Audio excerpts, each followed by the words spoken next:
It's a cruel and ugly world out here. And some of the people that you think are your friends, people that you think got your best interests at hand, really don't. Some of these people, some of your friends, are looking out for their better interests, not yours. And the next time that you are venting about your relationship and one of your friends tell you, I wouldn't put up with that mess, I wouldn't tolerate that. The next time they tell you something like that, look your friends in the eyes. But you need to think, would you rather trade places with them?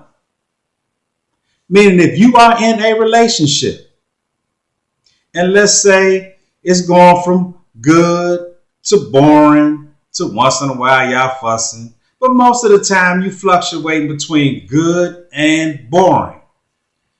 And you looking at your friend and your friend is, let's say, single or always in and out of toxic relationships, or they're never in anything meaningful, would you rather leave your good to boring to once in a while you fussing relationship to trade places with your friend? You know, the one that's always telling you, I wouldn't put up with that. Or telling you he should be doing more of that. Or maybe telling you she should be doing more of that. Would you rather, if you had a choice today, to switch up with that person? And if the answer is no, don't listen to that fool. Don't listen to that fool, because you can look at what their advice is getting them.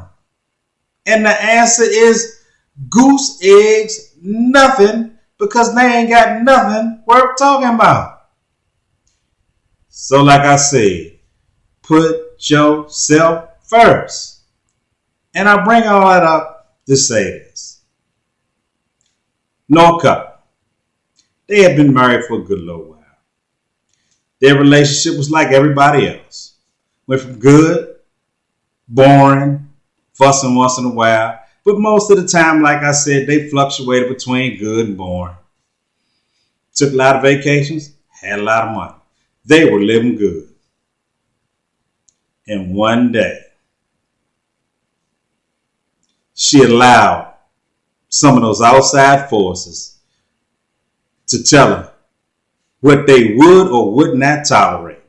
Now, these outside voices were single people in either toxic or non-relationships. But she gave them the ear, listened, and rolled out on a relationship. I'm going to fast forward this all the way up. 10 years later, that man that got remarried, living in a beautiful house. 10 years later, she's calling, apologizing, and telling him that she wished she would have never rolled out on their relationship. Wish she would have never listened to her friends whispering foolishness into her ears. And the hard story is this: she ain't even cool with those people that talked her out of her happy home. So I can't express this no more. If you are venting or you are talking about your relationship and one of your single friends or somebody, let's say you hear on the internet telling you, run Joe run, and you know your relationship, you not getting beat, nobody's emotionally traumatizing you, you know you got a normal relationship, fluctuate between good, boring, and sometimes y'all fussing, but the majority of the times it's good to boring. Stay where you at. Stay where you're at.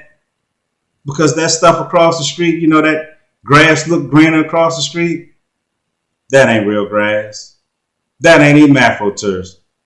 You know what that is? Those green trash bags laying over there.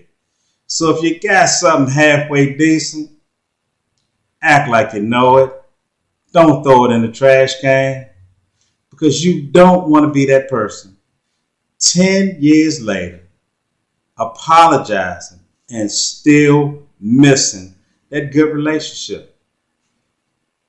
Because it ain't but so many good people you're going to meet in your life that you're going to connect with anyway. It's not. Don't believe people when they tell you it's a bus around the corner yeah, it's a bunch of buses around the corner. They're not going where you needed to go. Some of them buses got homeless people on. Some of them buses dirty. Some of them buses just ain't buses you want to get on. So if you got something solid, act like you know it, respect it, and stay in it. Hey, look here, y'all. My name is Daryl Moore. Check out my book, Payback. Peace, love, happiness. I'm out.